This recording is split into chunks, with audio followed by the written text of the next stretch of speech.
prix de l'environnement, ça a démarré en 1991, ça a lieu à la Fondation d'entreprise RECA. Si on veut remplacer de la peau, est-ce qu'on n'est pas capable de prendre les protéines? On va prendre du collagène. Le collagène, vous connaissez tous, hein, c'est la protéine la plus répandue dans le corps humain.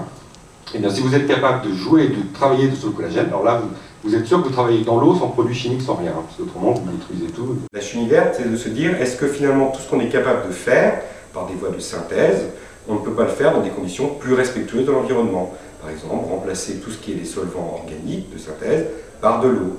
Ou alors, au lieu d'utiliser des métaux très toxiques, utiliser des alternatives minérales beaucoup moins toxiques.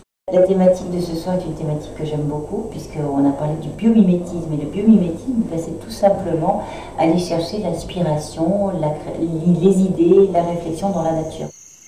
La termite, celle qui vit dans les savanes africaines, elle ne mange pas directement le bois, contrairement à celle qui est chez nous. En fait, elle élève des champignons qu'elle cultive donc sur des copeaux de bois. Or, ces champignons ont une croissance qui est extrêmement limitée en termes de gage de température, et en gros, quand il fait trop chaud, ils s'arrêtent de pousser, quand il ne fait pas assez chaud, ils ne poussent pas. Et dans ces endroits-là, la température, elle peut monter à 45 degrés le jour et descendre à 5 degrés la nuit. Donc ça veut dire qu'il faut un système de régulation de la température extrêmement efficace. Donc comment on fait quand on est une termite et qu'on n'a pas la climatisation chez soi, qu'on n'a pas l'électricité, qu'on n'a pas l'eau courante? Et bien on creuse un puits très profond sous la termitière, jusqu'à 8 mètres à peu près sous le niveau du sol.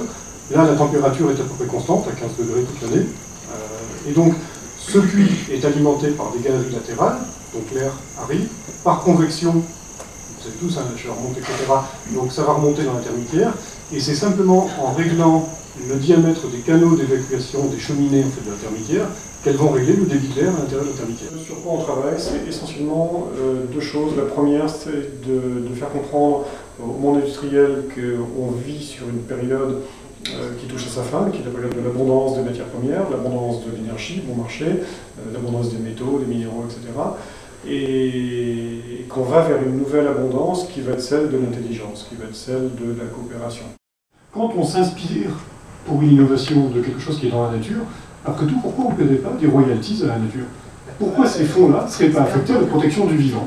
Et de dire, finalement, cette espèce-là, si elle avait disparu, j'aurais pas pu faire mon innovation, comme elle est là, je suis bien content, j'en tire des profits, donc, moi, entreprise, c'est normal que je paye quelque chose au vivant, pour restaurer le vivant, pour préserver des espèces, etc. Notre richesse se crée sur du vivant fossile, du vivant ancien. Le pétrole, c'est du vivant, mais qui a été formé il y a des millions d'années. Les minerais ont été concentrés par des bactéries dans les océans il y a des milliards d'années. Et tout ça, on puise là-dedans. Or, en fait, la seule richesse de l'humanité aujourd'hui, c'est le rayonnement solaire et la transformation par les végétaux de ce rayonnement solaire. Et c'est finalement en resynchronisant les cycles économiques avec les cycles biologiques qu'on arrivera à s'en sortir durablement.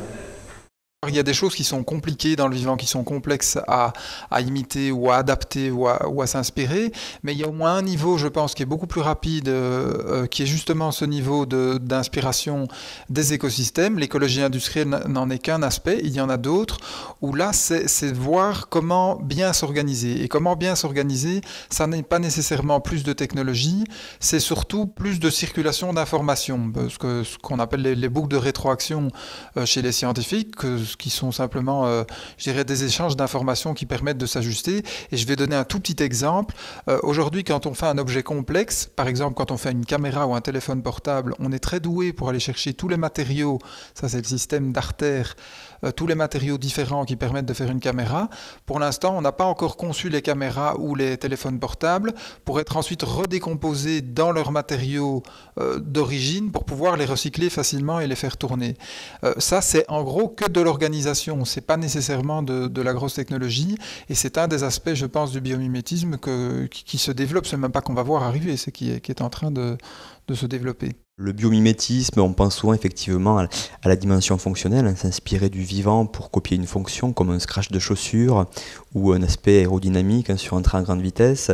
Mais une autre source d'inspiration, c'est l'organisation qu'on peut trouver dans la nature, et notamment l'organisation des écosystèmes qui fonctionnent de manière relativement optimale, qui utilisent la matière et l'énergie de manière très très pointue.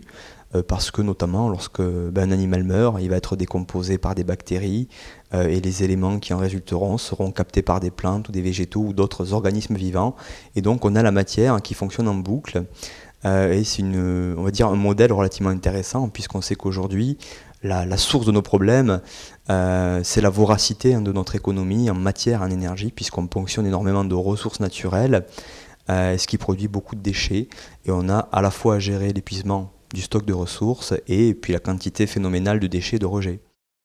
L'analogie organisationnelle, elle vient d'un constat qui a été fait donc, au début des années 90, à savoir qu'on avait tout simplement à gérer un système hérité de la première révolution industrielle qui était basé sur deux postulats qu'on sait aujourd'hui erronés, à savoir que les ressources naturelles étaient en quantité limitée et que les capacités de la biosphère à encaisser nos rejets étaient également illimitées. On s'est aperçu que c'était faux.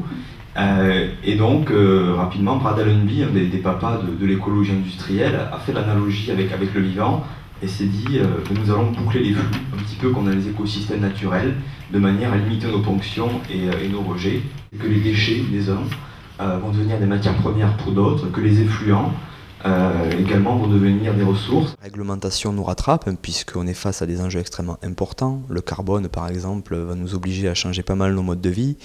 Et aujourd'hui, on a encore le choix. Donc les démarches qui sont en cours sur ces sujets, ce sont des démarches volontaires. On peut envisager à terme que effectivement, lorsqu'on va aménager une zone d'activité, cette approche écologie industrielle par exemple, soit une obligation d'ici quelques temps. C'est-à-dire penser les réseaux, penser l'aménagement de la zone avec ces principes d'écologie industrielle pour que tout simplement cette zone utilise le moins de matière et d'énergie possible pour le même type de service rendu, donc le même type de production de richesse. Kalundborg, une petite ville portuaire de 20 000 habitants, 5 piliers de la symbiose, une centrale électrique au charbon, une raffinerie, la municipalité, une usine de production de plaques au plâtre et une usine de production d'insuline, d'enzymes industrielles. Et donc en une vingtaine d'années, les managers se côtoyant, se voyant assez régulièrement, ayant des besoins, des contraintes, se sont mis à identifier des synergies qu'ils ont mis en place entre eux. Donc tout est parti de l'eau, puisqu'on est en zone côtière, et que l'eau douce est relativement rare. Ils ont d'abord commencé à travailler sur l'eau. Et ils se sont aperçus que certains pouvaient réutiliser les eaux usées des autres, comme la raffinerie envoie son eau à la centrale thermique au charbon. Ensuite, cette centrale thermique au charbon, elle produit beaucoup d'énergie qui n'est pas toute transformée en électricité. Donc elle envoie de la vapeur à ses voisins et l'eau chaude sert également en aquaculture à faire tout simplement à élever des poissons. On s'est mis également à valoriser des coproduits, donc le gypse qui est issu de la désulfuration des fumées, puisque la centrale électrique fonctionne au charbon, a été envoyé à l'usine voisine de Gyproc, qui produit des panneaux de plaques au plâtre et qui utilise beaucoup de gypse. Et donc auparavant elle s'approvisionnait en Espagne, et là aujourd'hui sa source tout simplement d'approvisionnement est son voisin. Il y a à peu près 3 millions de tonnes d'eau, de vapeur et de matière qui sont échangées tous les ans, et les gains annuels pour les industriels sont supérieurs, sont estimés à plus de 15 millions de dollars par an. Donc en termes de coûts d'approvisionnement évité, de coûts de traitement de déchets, donc là on voit qu'on a une convergence entre l'intérêt économique et l'intérêt environnemental. Vous m'autorisez à dire un gros mot? La merde, c'est de l'or. Et quand on aura compris ça, avec effectivement des consortiums matériels, etc., on fera du méthane et on fera du compost. Et le méthane, c'est un excellent carburant. La merde a beaucoup on fera avec des eaux usées. Et le compost, on mettra à amender le sol. Le biomimétisme, ou en tout cas l'inspiration du vivant en général, je pense que ça, un des aspects très importants aussi, c'est que ça nous offre une histoire pour une fois positive. C'est que très clairement les crises actuelles nous poussent dans le dos pour une mutation, et cette mutation, pour une fois, c'est une mutation qui fait, je vais dire, pétiller les regards. Nous, chaque fois qu'on parle de biomimétisme, on constate que offrir aux gens la possibilité de reprendre les fourmis et les renards et les fleurs au sérieux, ça nous parle très profondément, et c'est vraiment refaire une alliance avec le vivant, à la fois pour apprendre du vivant et pour travailler avec le vivant main dans la main, pour faire cette fameuse société compatible avec la biosphère et durable à long terme, comme le vivant l'a développé depuis des milliards d'années.